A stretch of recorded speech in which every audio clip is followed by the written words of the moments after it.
요한복음 1장 1절에 태초에 말씀이 계십니다. 말씀이 하나님과 함께 계셨으니 이 말씀이 곧 하나님이시라. 이 말씀이 곧 하나님이시라. 하나님이 말씀이고 말씀이 하나님이십니다. 오늘 우리 이 시간에 하나님의 말씀을 읽었습니다. 그 말씀이 하나님이십니다. 하나님이 이 자리에 와 계십니다. 하나님의 음성을 들으실 수 있는 귀한 시간 되시기를 주의 이름으로 축복합니다. 우리는 지난 주일에 우리의 정체성, 내가 누구냐? 내가 뭐 하는 사람이냐? 내가 지금 어디로 가고 있느냐? 하는 것에 대해서 말씀을 들었습니다. 하나님께서는 우리를 사랑하시고 계시고 우리는 그 사랑을 받는 주체자, 그 사랑을 받는 주인공이라는 사실에 대해서 말씀을 드렸습니다. 그것이 우리의 존재됨의 의미고 그것이 우리의 정체성이라고 말씀을 드렸습니다. 우리는 하나님의 사랑을 받고 있는 존재들임을 분명히 믿습니다. 하나님께서 우리를 사랑하신대요. 언제 사랑했느냐? 우리가 아직 연약할 때, 우리가 갱글하지 않을 때, 우리가 죄를 짓고 있을 그때, 사랑받을 아무런 조건을 가지고 있지 않는 바로 그때 우리를 사랑하셔서 우리를 죄에서 건져내기 위하여 예수 그리스도께서 화목제물로 십자가에 죽으심으로 하나님께서 우리를 얼마나 사랑하시는지를 보여주시고 십자가로 확정하여 주셨다고 말씀을 들었습니다. 얼마나 우리를 사랑하시는지, 얼마나 여러분 한 사람 한 사람을 사랑하시는지 십자가로 증거해 줬다라고 말씀드렸습니다. 그 사랑의 희생으로, 그 사랑의 피 흘리심으로 구원이 우리들에게 이루어지게 되었다고 확정하여 주셨습니다. 그리고 이 지구상에 어떤 피조물도, 어떤 권세도 그리스도께서 우리를 사랑하시는 그 사랑에서 끊어낼 수가 없다고 말씀드렸습니다.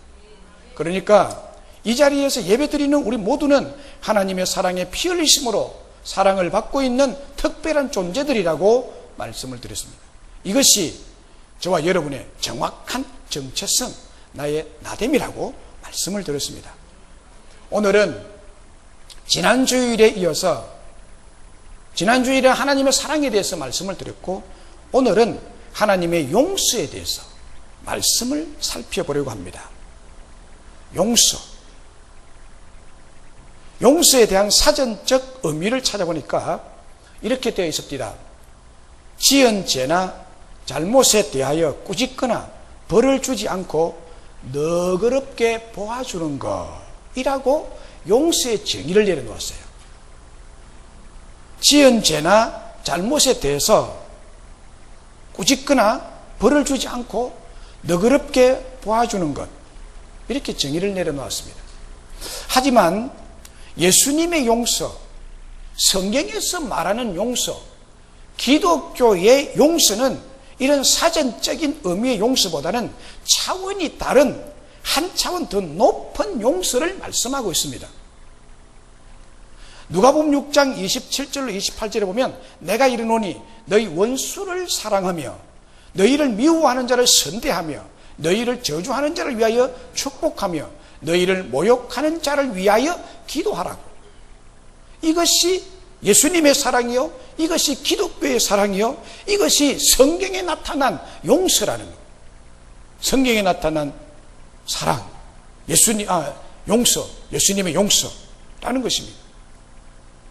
그래서 원수를 사랑하는 것, 나를 미워하는 자를 선대해 주는 것, 내가 잘못되도록 저주하는 자를 위하여 축복하는 것, 나를 모욕하는 자를 위해서 기도하는 것이라고 말씀하고 있습니다. 이것이 예수님의 용서예요. 이것이 성경적 용서예요. 이것이 기독교의 용서입니다. 그래서 기독교의 용서, 예수님의 용서, 성경적 용서는 단지 벌하지 않고 너그럽게 보아주는 것으로 끝나는 것이 아니라 원수의 죄, 원수가 나에게 실수한 것, 그것을 덮어주고 용서해주고 사랑해주고 선대하고 축복하며 위하여 기도하는 것이 기독교의 용서요, 예수님의 용서요, 성경적 용서라는 것입니다. 그런데 여러분, 너그럽게 봐주는 것도 어려운데 원수의 죄와 실수를 용서해주고 사랑하고 선대하고 축복하며 위하여 기도한다는 것은 정말 쉽지 않은 일이에요. 쉽지 않은 일이에요. 그렇죠? 여러분을 괴롭히고 여러분의 앞길을 막고 여러분에게 막대한 피해를 입힌 사람을 용서한다는 것이 잘 되던가요? 용서가 잘 안 되지요. 용서가 어렵습니다. 저도 용서가 어렵다는 것을 살면서 경험하게 돼요. 참 이 용서한다는 것이 어렵구나. 쉽지 않습니다. 그런데 그럼에도 불구하고 하나님께서 우리에게 잘못한 사람을 용서해야 함을 말씀하고 있습니다. 왜냐하면 주님께서 사랑하는 그 자녀들인 우리들의 용서받음과 진정한 행복을 위해서 용서의 길을 우리에게 만들어주시고 용서의 길을 열어놓으신 것입니다. 그래서 오늘 설교의 제목을 진정한 행복은 어디에서 오느냐? 결론적으로 말씀드리면 용서에서 온다는 거예요. 할렐루야. 용서에서 온다. 진정한 내 마음의 행복, 내 마음속에 천국의 평화가 임하는 것은 내가 용서받은 확신과 내가 다른 사람을 용서해 줄 때에 내 마음속에 어려진 모든 것이 용서가 되고 없어질 때 내가 진정한 행복을 누리게 된다. 시간 급하신 분은 지금 나가셔도 됩니다. 설교 다 들었습니다. 그게 핵심이에요. 진정한 행복은 용서에 있다. 자, 그렇다면 진정한 행복을 누릴 수 있게 하는 용서의 길은 어디에 있느냐? 용서의 길은 하나님의 용서에 있다는, 하나님의 용서에 있다. 진정한 행복을 누릴 수 있게 하는 용서의 길은 하나님의 용서에 있는 거예요. 하나님은 저와 여러분을 용서하신 분이십니다. 사랑할 뿐만 아니라 용서하신 분이에요. 용서. 하나님의 용서만이 진실하고 변함이 없는 용서이십니다. 신의 용서, 절대자의 용서, 하나님의 용서입니다. 14절을 보십시오. 너희 천부께서도 너희 과실을 용서하시려니와 라고 했습니다. 용서란 헬라 원어로 아피에미란 단어인데 이 뜻이 치수하다. 용서란 말이요, 치수하다, 탕감하다, 용서하다 란 세 가지 의미가 대표적인 의미입니다. 다시 말하면 신의 용서, 절대자의 용서, 하나님의 용서는 뜻이죠. 그리고 이 용서란 영원한 용서, 죄를 영원히 취소하는 용서, 죄를 영원히 탕감하는 용서를 말합니다. 원행복, 창조시에 인간에게 주어진 행복, 그 에덴의 인간이 타락하기 이전에 그 에덴의 기쁨과 그 에덴의 환희가 가득 찬 바로 그 행복을 회복할 수 있는 길이 이 용서에 있다는 거예요. 이 용서에 있다는 거예요. 그러니까 용서라는 것이 정말 중요해요. 용서해 주는 것. 내가 용서받음에 대한 확신. 마태복음 18장에는 형제가 죄를 범했을 때 몇 번이나 용서해 줘야 하는지에 대한 문제를 베드로가 예수님께 질문을 했습니다. 주여, 형제가 내게 잘못해서 죄를 범하면 몇 번이나 용서해 주리까? 7번까지 하리까? 라고 했습니다. 7번이라는 것은 율법에서 7번까지 용서해 줘라. 8번째는 아니다. 이렇게 율법에서는 가르치니까 베드로가 그렇게 따라야 되는가? 라고 생각하고 7번이라는 말을 금행하는 것입니다.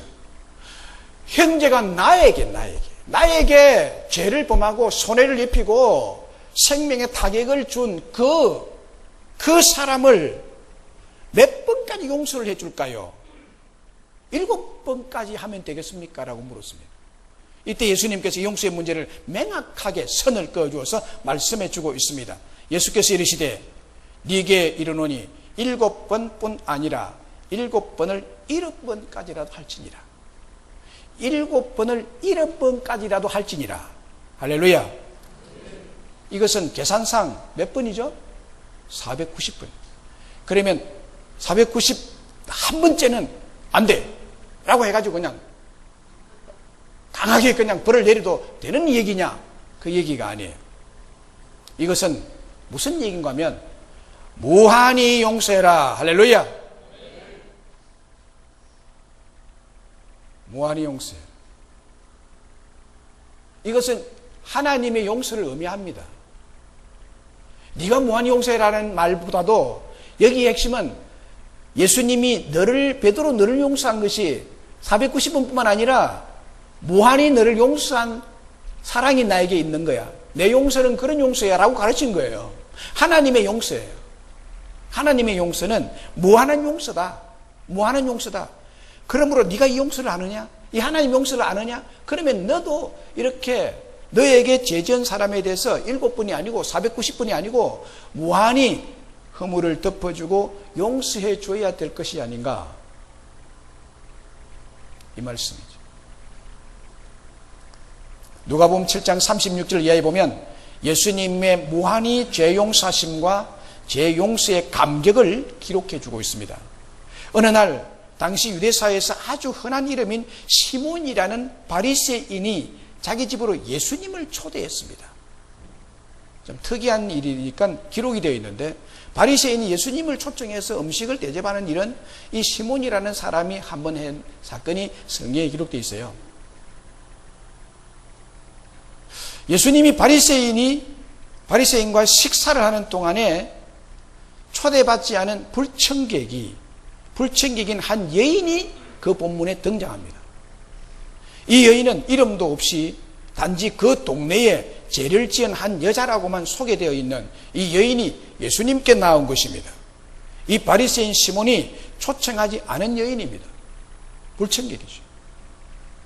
당시 유대사회와 특별히 바리새인들이 죄인 취급하는 여자였는데 예수님을 만나 죄 용서를 받고 새로운 삶을 살게 된 그런 여인이었습니다.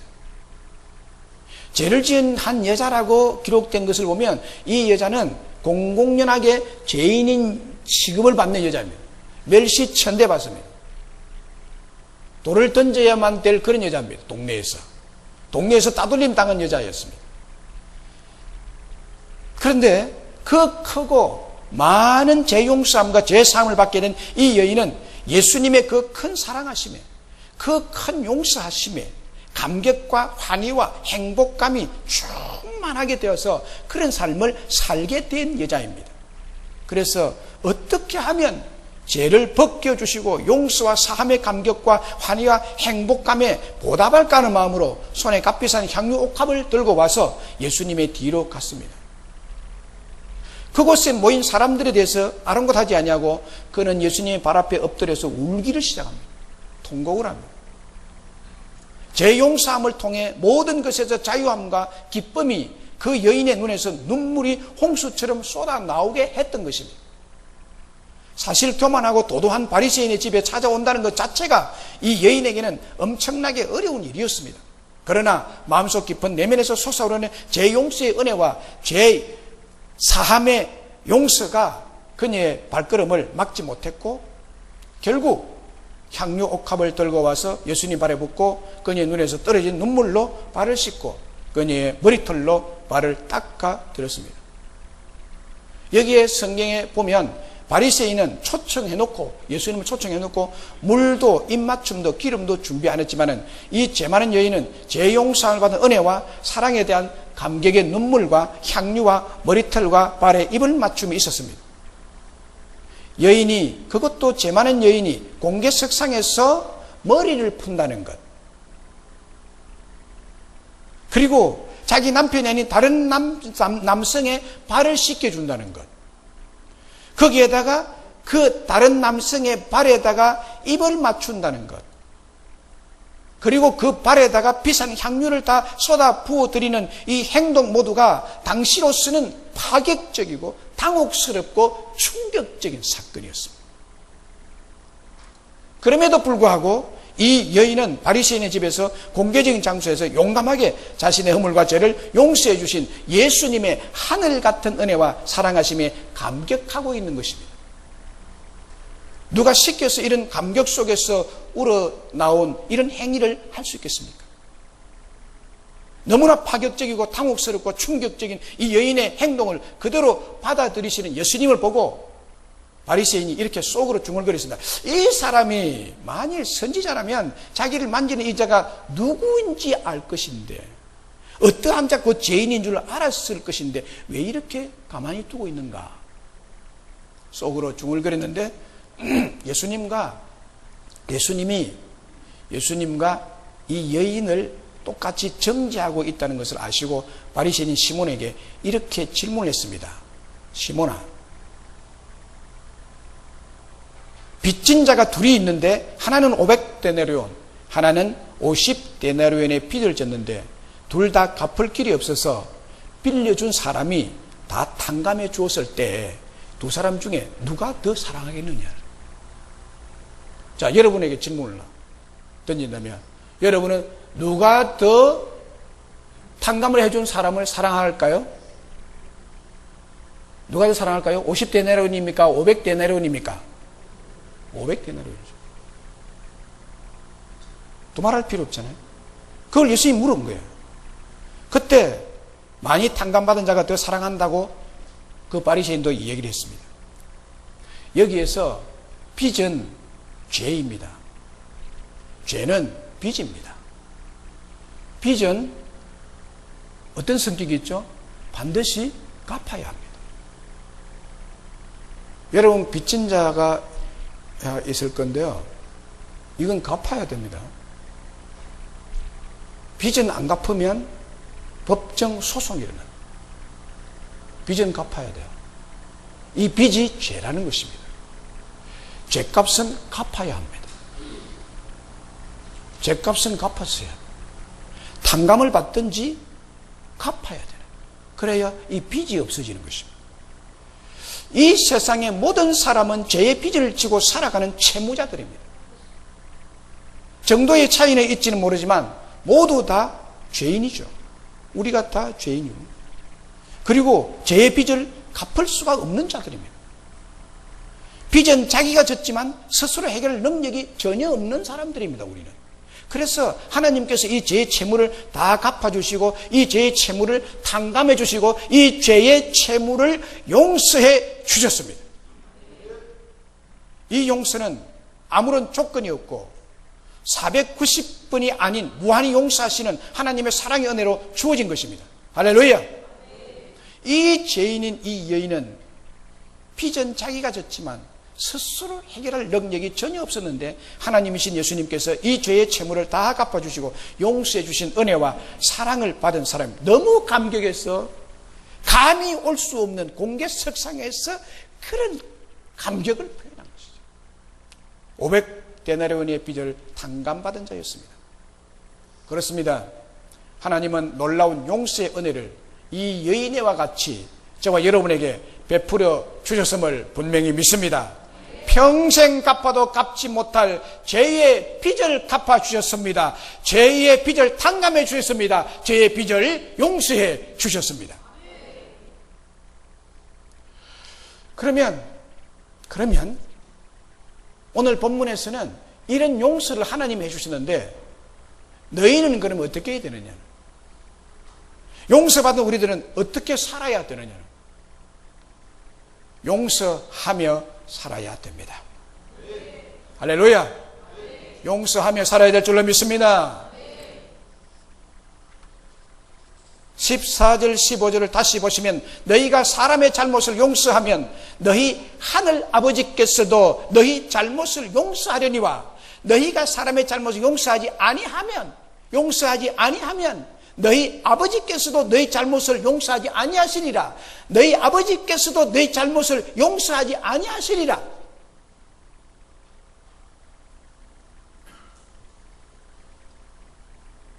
용서받은 자가 다른 사람 용서하지 않으면 용서 못 받는다. 마태복음 5장 43절로 46절에 보면 또 네 이웃을 사랑하고 네 원수를 미워하라는 것을 너희가 율법에서 들었으나 나는 너희에게 이르노니 너희 원수를 사랑하며 너희를 박해하는 자를 위하여 기도하라. 이같이 한즉 하늘에 계신 너희 아버지 아들이 되리니 이는 하나님이 그 해를 악인과 선인에게 비추며 비를 의로운 자와 불의한 자에게 내려주심이라. 너희가 너희를 사랑하는 자를 사랑하면 무슨 상이 있으리요? 세리도 이와 같이 아니하느냐? 그리스도인의 용서는 나를 용서해 주는 사람만 용서해 주는 것이 아니라 나를 용서하지 않는 사람조차도 나는 용서해야 된다는 거예요. 용서해야 된다. 왜냐하면 우리의 용서의 차원은 세상 사람과 달라야 됨을 말씀하고 있습니다. 사랑도 마찬가지죠. 사랑도 마찬가지. 너희가 너희를 사랑한 자를 사랑하면 무슨 상이 있느냐? 무슨 차이가 있느냐? 세상 사람도 자기를 사랑한 자를 사랑하지 않느냐? 우리가 세상 사람과 다른 점이 뭘까요? 나를 사랑하지 않는 원수라도 나는 사랑합니다. 나를 용서하지 않는 사람도 내가 용서해 주는, 원수까지 용서의 사랑으로 사랑하신 예수님의 용서의 사랑처럼 그렇게 용서하는 자가 되어야 된다고 얘기하죠. 에베소 4장 32절에 서로 친절하게 하며 불쌍히 여기며 서로 용서하기를 하나님이 그리스도 안에서 너희를 용서하심과 같이 하라. 골로새 3장 13절에 누가 누구에게 불만이 있거든 서로 용납하며 피차 용서하되 주께서 너희를 용서하신 같이 너희도 그리하고. 불만이 있습니까? 누구에게 불만이 있거든 서로 용납하고 피차 용서해라 라고 말합니다. 서로 친절하게 하며 불쌍히 여기며 서로 용서하기를 하나님이 그리스도 안에서 너희를 용서하심 같이 하라는 것입니다. 서로 용서하기를 하나님이 그리스도 안에서 너희를 용서하심 같이 해야 돼. 할렐루야. 이렇게 매듭을 짓고 이래 가면 안 돼요. 그럼 하나님도 너에게 일하겠다는 거예요. 내가 너를 걸겠다. 네가 주의 종에 대해서 걸면 나도 걸겠다는 거예요.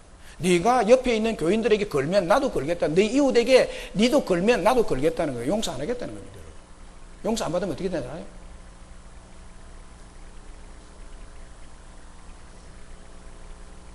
그런데 여러분, 제가 이렇게 말하지만 용서가 어떠합니까? 앞에도 말씀드렸지만 용서가 안 되는 것이 현실적인 문제입니다.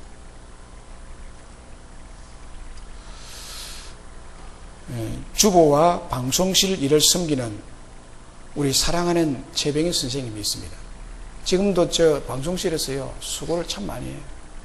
수고가 많기에 한 번씩 제가 밥을 대접합니다. 너무 고마워요. 얼마나 참 많이 수고하는지. 청년이 귀해요.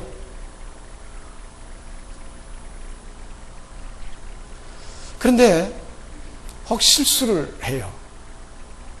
오늘도 주고 보니까 이게 실수가 많아요. 오자가 많고요. 예배 시간도 아직 안 바꿔져 있고 주보에 지난주의 내용이 그대로. 오늘부터 오후 예배 시간이 2시 반인데 다음 주부터 2시 반으로 돼 이게 수정이 돼야 되는데 아직 수정이 안 돼 있어요. 죄송합니다.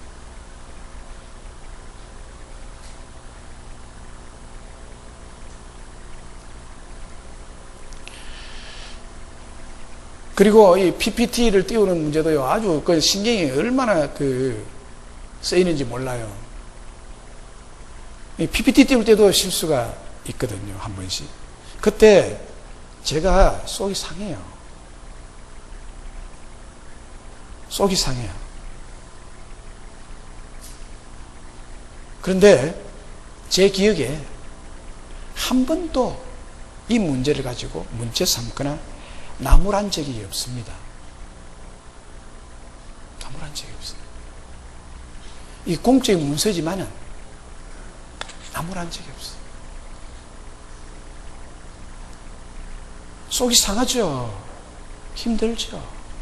그러나 결자 몇 개 틀린 그게 전부가 아니잖아요. 우리 최병희 선생님의 전부가 그게 아니잖아요. 그보다 더 큰 일들을 더 많이 하는데 그 조그만 거 가지고 잘못했다고 내가 퇴근하고 왜 그랬느냐 하고 오늘부터 하지 말라고 하고 뭐 이럴 수 없는 거예요. 그래서 제가 목사니까 혼자 속으로 사귀고 가죠. 혼자 속으로 사귀고 가죠. 저희 주변에서도 이런 분들이 참 많이 있습니다. 용서가 안 된다는 거예요. 용서해야 함을 아는데도 도저히 용서가 안 된다는 부분들이 있어요. 몇 해 전에 제가 아는 어떤 분이 얘기를 하는데 형제 중에 한 사람이 아버지 재산을 다 가져가 버리고 동생이 돌아올 것인데도 불구하고 한 푼도 주지 않는다고 그래서 용서가 안 된다고 깊은 원한의 얘기를 들은 적이 있습니다. 그래서 용서에 대해서 설명하고 이러하여서 마음이 아프지만 용서하셔야 된다고 말했습니다. 왜냐하면 그 용서는 그 행주님을 위한 것이기 때문에. 그런데 그분이 하는 말이 그래도 목사님 저는 용서가 잘 안 돼요 라고 대답하더라고요. 용서가 잘 안 돼요. 그렇죠. 이런 일을 당하면 어떻게 쉽게 용서가 되겠습니까? 여러분 생각해 보세요. 나의 아들이 테러범에게 사살되었다면 그 용의자를 용서하는 것이 쉬우냐고요. 내 자녀가 유괴범에게 잡혀가서 죽었다면 그 용의자를 용서하는 것이 쉽겠느냐고요.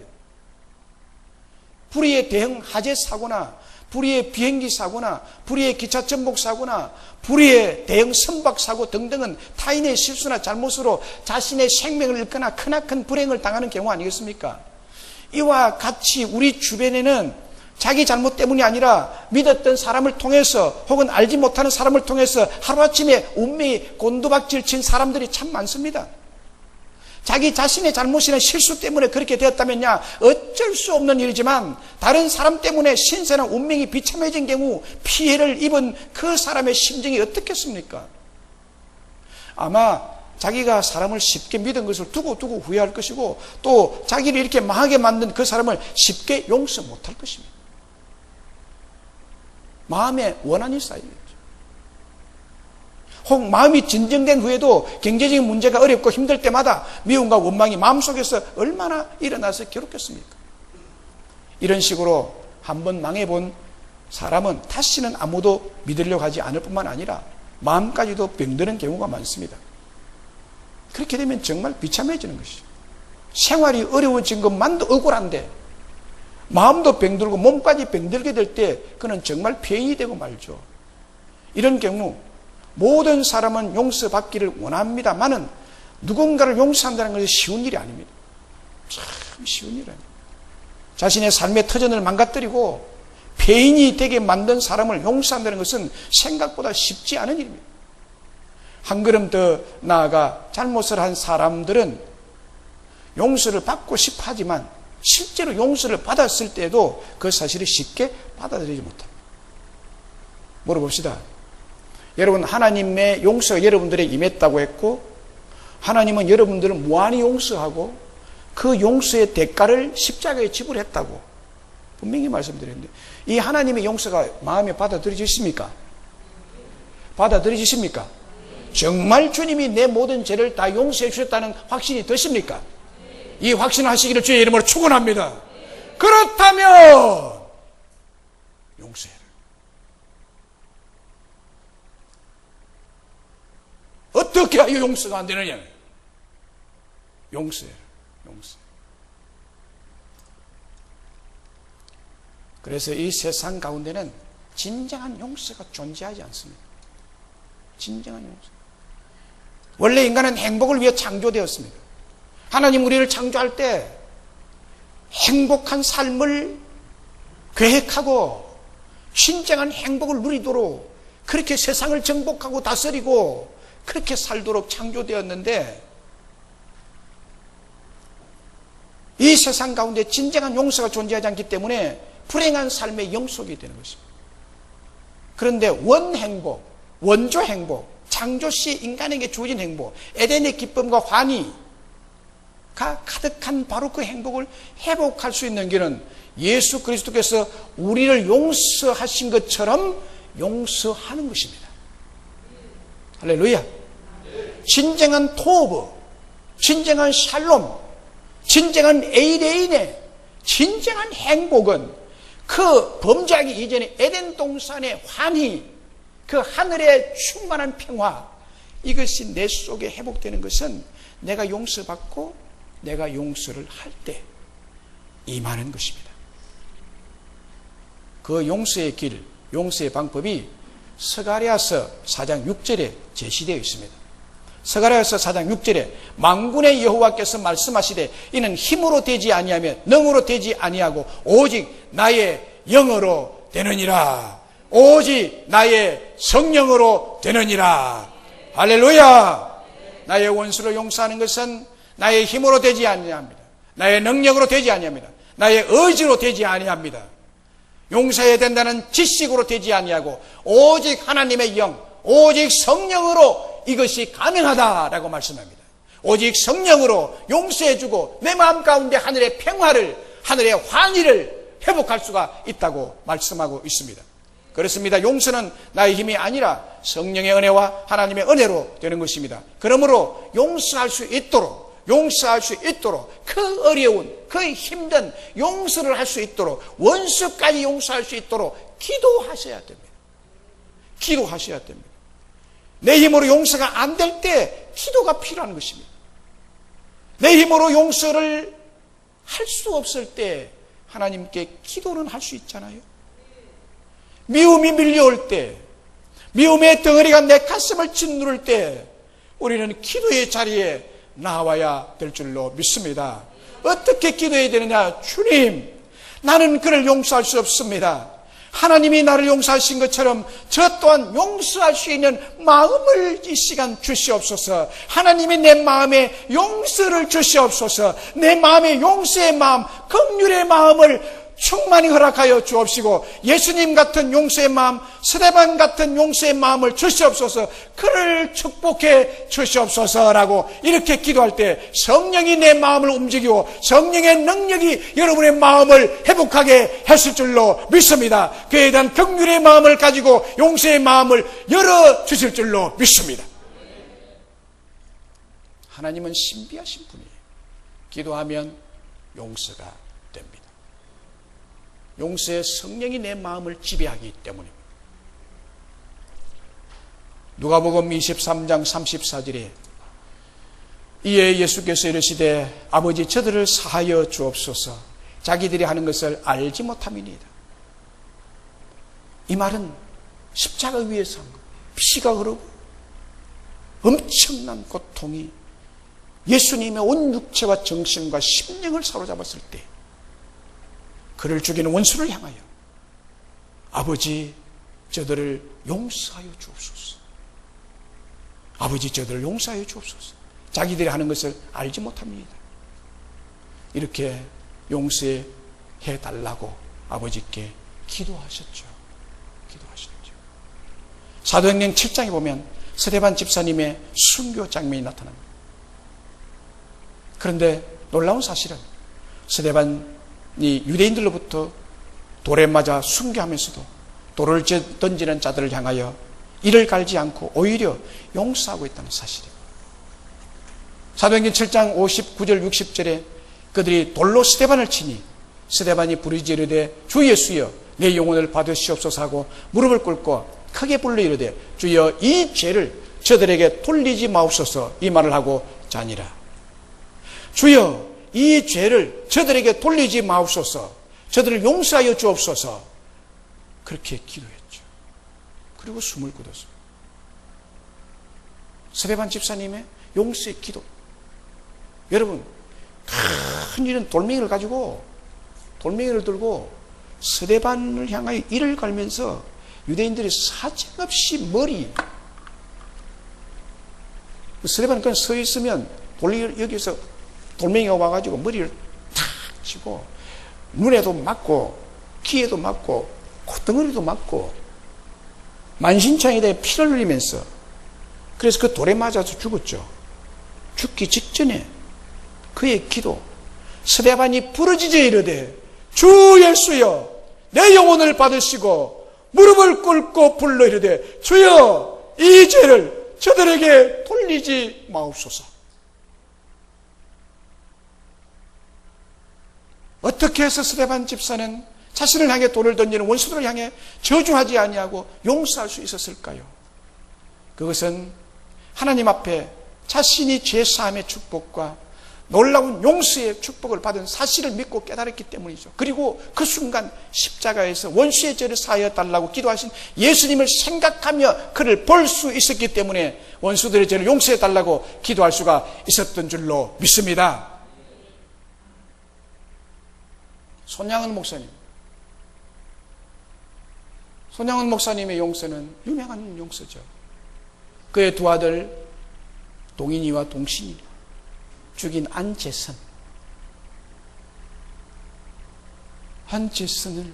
안재선이가 같은 동급생, 고등학생들. 미국에 유학 가기로 다 작정이 돼가지고 몇 날이 지나면 유학 가기 직전에 동인이와 동신이 두 형제를 죽인 안재선. 손양원 목사님은 예수님의 용서하심을 받고 그의 두 아들을 죽인 안재선을 자기 양아들로 받아들여. 여러분, 여러분의 마음에 예수의 용서하심에 확신이 있으십니까? 하나님으로부터 1만 달란트 빚을 탕감받은 자들입니다. 500데나리온의 빚을 탕감받은 자들, 그 빚을 용서받은 자들로서 그들을 보니 오히려 그들이 불쌍한 거죠. 그래서 그들을 향해 오히려 긍휼의 마음으로 용서의 기도를 할 수 있었던 것입니다. 그리고 용서해 줄 수 있었던 것입니다. 누가복음 6장 27절로 28절에 내가 이르노니 너희 원수를 사랑하며 너희를 미워하는 자를 선대하며 너희를 저주하는 자를 위하여 축복하며 너희를 모욕하는 자를 위하여 기도하라. 그랬습니다. 사랑하는 여러분, 바로 이때 성령님의 용서의 힘을 달라고 기도할 때 토브, 원행복, 창조시 인간에게 주어진 행복, 에덴의 기쁨과 환희가 가득 찬 바로 그 행복을 마음속에 회복할 수 있게 될 줄로 믿습니다. 원수를 사랑하며, 그 원수를 사랑한다는 것은 죄를 생각지 않고 죄를 용서해 준다는 거죠. 말씀을 맺습니다. 존경하는 여러분, 오늘 우리들은 용서에 대한 말씀을 들었습니다. 우리들의 모든 죄, 즉 큰 죄든 작은 죄든 드러난 죄든 은밀한 죄든 고백한 죄든 고백하지 아니한 숨겨놓은, 꽁꽁 숨겨놓은 죄든 무슨 죄든지 간에 죄 용서는 사랑하는 그의 자녀들인 우리들의 진정한 행복을 위해 하나님께서 하셨습니다. 하나님께서 용서하신 줄로 믿습니다. 할렐루야. 하나님께서 여러분의 모든 죄, 큰 죄, 작은 죄, 숨은 죄, 고백된 죄, 어떤 죄 다 용서했어요. 예수님이 십자가에서 용서의 피를 흘리고 죄값을 다 지불했습니다. 그 진정한 행복을 누리게 하는 용서는 신의 용서입니다. 절대적인 용서, 하나님의 용서입니다. 하나님은 우리를 용서하신 분이십니다. 믿으시면 아멘. 크게 아멘. 하나님의 용서만이 진실하고 변함없는 용서이십니다. 이 하나님의 용서하심의 확신만이 우리의 심령에 환희와 기쁨과 자유를 주시는 진정한 행복입니다. 이 용서를 받은 우리들도 다른 사람의 죄와 허물을 정죄하거나 미워하지 않아야 합니다. 그리고 여러분, 올 한 해 이제 저물어 가고 있습니다. 에베소 4장 26절에 분을 내어도 죄를 짓지 말며 해가 지도록 분을 품지 말라고 했습니다. 그런데 교회 다니고 죄 용서를 믿는다는 성도들이 참 이렇게 있어요. 용서하지. 설교 한마디에 기분 나쁘다고. 그것 잘 알지도 못하면서 꽉 이렇게 메고 있는.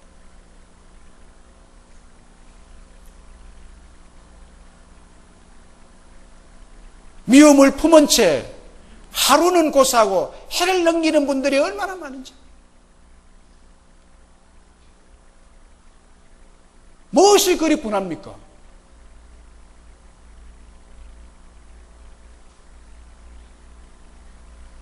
저는 오늘 이 하나님의 말씀으로 건면합니다. 이 한 해가 넘어가기 전에 남에게 상처를 주고 큰 손해를 끼치고 다툼이 있었던 사람을 용서하지 못한 사람이 있다면 먼저 찾아가든지 전화를 하십시오. 그래서 용서를 구하고 용서하고 용서받음으로 서로 마음속에 있던 미움과 엉어리를 다 정리하시기를 주의 이름으로 축복합니다. 주의 이름으로 건면합니다. 이것이 예수를 믿는 그리스도인의 정체예요.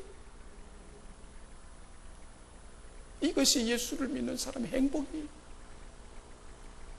교회를 다니면 왜 불행해야 됩니까? 왜 불행하십니까? 용서하지 못합니다.